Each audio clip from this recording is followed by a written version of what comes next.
warahmatullahi wabarakatuh. Kembali lagi kawan di Legenda Catur Dunia. Masih dari turnamen catur 960 Freestyle Chess Go Challenge 2024. Nah, tadi kita sudah lihat permainan Magnus Carlsen yang menahan Abdus Satrov di game kedua kawan, menahan remis sehingga Magnus Carlsen melaju ke final dan bertemu dengan Fabiano Caruana. Nah, partai Fabiano Caruana melawan Levon Aronian ini terbilang sangat ketat kawan. Sempat kalah Caruana pada game pertama, tapi Fabi kemudian membalas pada game kedua dan berlanjut ke tiebreak sampai game ke-7 akhirnya dimenangkan oleh Fabi kawan. Dan game yang akan kita ulas dari permainan mereka berdua saya pilih pada game kedua dalam permainan 90 menit dan langsung kita ke papan analisisnya.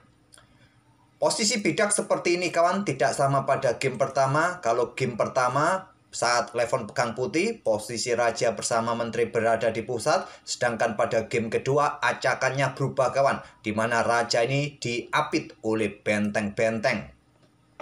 Langsung saja di sini kawan, pion D4 diawali oleh Fabi. Kemudian dibalas dengan pion D5. Pion F3 untuk dukungan pion pusatnya E4-nya nanti kawan. Dibiarkan Levon bermain dengan pion G6 untuk buka akses bagi gajah gelap ke diagonal gelap panjang Viacento, ataukah nanti serang benteng di sini. Jadi putih tidak akan berani bermain dengan pion E4 kawan, sudah sangat jelas. Kalau bermain dengan pion E4, coba lihat kalian tidak bisa membendung ancaman terhadap benteng ini. Oleh karena itu Fabi dengan kuda D3 terlebih dahulu. Dibalas juga oleh Levon dengan kuda D6 untuk perkuat juga kontrol peta E4. Di sini ada pion G3 untuk keluarkan gajah terangnya kawan. Kalau Stockfish lebih menyukai dengan pion A4 kawan, tapi dengan pion G3, nah diagonal terang langsung diblokade dengan pion F5, tidak bisa menyerang benteng lagi di peta H3. Fabi melanjutkan pengembangan kuda H ke F2, ada gajah H6, nah bisa diblokade dengan pion F4, ancaman terhadap bentengnya. Dan setelah dua pion ini kawan di lajur F dan di lajur D, dua pion masing-masing didorong ini, ada ruang-ruang yang bisa dimanfaatkan oleh kuda masing-masing kawan. Peta E4, peta E5 bisa diisi oleh kuda masing-masing ke sini. Terlebih dahulu kuda H berkembang ke F7, lanjut Levon ditantang dengan kuda E5. Levon juga menantang pertukaran kuda di peta E4, diterima juga oleh Fabi langsung, diambil balik menggunakan pion D, lajur D semi terbuka sekarang kawan. Nah, menteri digeser ke E1 untuk menghindari pertukaran menteri yang lebih cepat karena Levon membalas dengan pertukaran kuda, diambil balik menggunakan pion D karena jika menggunakan pion F, benteng jatuh, sudah sangat jelas. Menggunakan pion D kawan, jadi tadi menteri bergeser agar menteri ini agak lama di atas papan kawan dan mempunyai kesempatan juga keluar ke peta B4K, ke peta A5K. Di sini pion A5 yang terkuat untuk hentikan potensi langkah menteri yang ingin keluar dan juga berikan tempat bagi benteng. Dan sementara coba perhatikan kawan, posisi pengembangan para perwira, siapa yang lebih baik di posisi ini? Kalau engine menyatakan ya dalam posisi yang level. Cuma masalahnya di sini ada dilema bagi gajah terang, gajah gelap. Kalau gajah gelap ini tidak segera dikeluarkan kawan, maka gajah terang juga akan sulit berkembang. Kalau dorong pion maju, diagonal gelap akan tertutup, gajah terang bisa keluar. Tapi kalau tidak didorong, gajah terang tidak keluar. Nah, di sini pion A5 kawan yang terkuat tadi. Tapi Levon tidak memberikan tempat bagi gajah ini keluar. Dia bermain dengan pion C5 untuk gajah ini tidak bisa keluar ke peta C5. Ada benteng D1, menteri E8, persiapan juga keluar ke C6K, ke peta B5K, ke peta A4K, dihentikan dengan pion A4. Nah, di sini pion A5 yang terkuat kawan, untuk hentikan potensi menteri hitam yang ingin keluar juga. Tapi memilih dengan langkah benteng C7, menteri keluar ke A5, lanjut Fabi, sudah saatnya langsung diusir dengan pion B6 yang terkuat, memilih keluarkan gajah ke peta E6. Langkah ini bentuk provokasi juga kawan. Bukan asal main saja, bukan blunder ini kawan.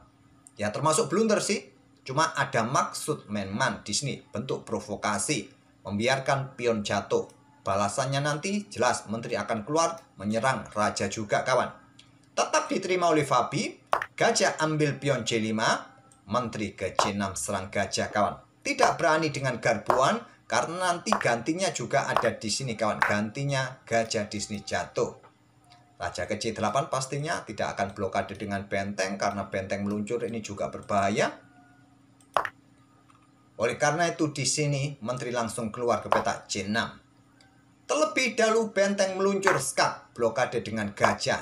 Kalau blokade dengan benteng kawan, maka selanjutnya ya benteng pukul benteng. Selepas diambil menggunakan gajah kah, menteri kah, raja kah, putih bisa amankan raja rokade. Oleh karena itu memilih dengan langkah gajah C8. Kalau rokade langsung di sini alamat sudah kawan. Kalau gajah ini menghindar ya bisa skak mat tentu saja. Dan keunggulan putih akan hilang. Oleh karena itu di sini gajah ditarik mundur terlebih dahulu ke E3. Menteri ambil pion C2 skak, raja ke A2. Nah, kalau melakukan skak lagi kawan, ya simple, raja akan bergeser saja, sudah tidak ada tempo lagi. Persiapan benteng ini akan digeser kawan. Di sini ada pion B6 untuk usir menteri. Menteri ke A6, gajah tidak bisa ambil kawan dalam posisi kena pin. Benteng siap dikeluarkan, menteri langsung mundur kembali ke C6. Ada benteng AD1, tidak dengan benteng C1, karena kenapa? Masih ada kesempatan menteri untuk keluar menyerang skak kawan. Dan mungkin blokade kah, atau raja bergeser kah. Nanti pertukaran benteng akan didahului oleh hitam. Putih akan kehilangan kesempatan, kehilangan dominasi menyerangnya kawan. Jadi tidak terburu-buru keluarkan benteng ke lajur C, tumpuk saja benteng di lajur D. Menteri ke E6 skak, raja naik ke A3. Langkah bagus kawan untuk menghindari tempo, sudah tidak mempunyai tempo melakukan skak.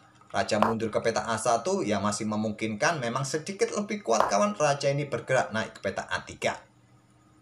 Benteng C6 di sini. Lanjut Fabi, berikan ruang bagi raja untuk menghindari pin dari gajah agar gajah juga leluasa bergerak kembali. Di sini ada pion A5, dorong Fabi kawan untuk membuka diagonal bagi gajah, dukungan bagi gajah kalau ingin melakukan pengorbanan. Kita lihat saja pion G5. Nah, di sini benteng digeser ke E8. Pin pion kawan, ada potensi benteng siap ditumpuk di baris ke-8 ataupun cukup ke peta D6 nanti ancam menteri garbu benteng. Pion G pukul pion F4. Pion G ambil balik pion F4. Benteng C4. Hati-hati kawan, diikuti menteri ke sini ancam benteng dan persiapan juga ancaman di sini dihadang oleh menteri B5. Raja naik ke C7 menghindari pin-pinan kawan. Nah, di sini benteng diangkat naik ke peta D6. Korban benteng tapi menteri bisa jatuh.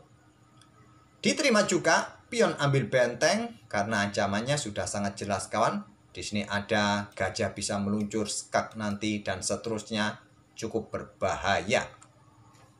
Langsung diterima pion E ambil benteng D6, gajah tetap diluncurkan skak. Ambil oleh pion A, menteri melakukan skak. Raja bergeser ke D7, nah menteri ke sini skak. Raja bergeser ke C6, baru sekarang benteng ambil menteri. Gajah F8 diserahkan kawan supaya menteri tidak menjaga pion, benteng bisa melakukan skak. Di sini memilih dengan benteng ambil pion D6 skak. Sikat oleh gajah, ambil oleh menteri kawan, dan Levon menyerah di langkah ke-31. Akhirnya permainan berlanjut ke tie breaks kawan. 5 game dimainkan oleh kedua pemain di permainan tie breaks dan permainan terhenti di game ke-7 kawan. Oke, semoga permainan dari kedua pemain bisa menghibur kalian. Kita tunggu di babak final seperti apa. Pecatur nomor 1 dunia berhadapan dengan pecatur nomor 2 dunia, Magnus versus Caruana di final. Kita akan bertemu di video-video berikutnya. Terima kasih. Wassalamualaikum warahmatullahi wabarakatuh.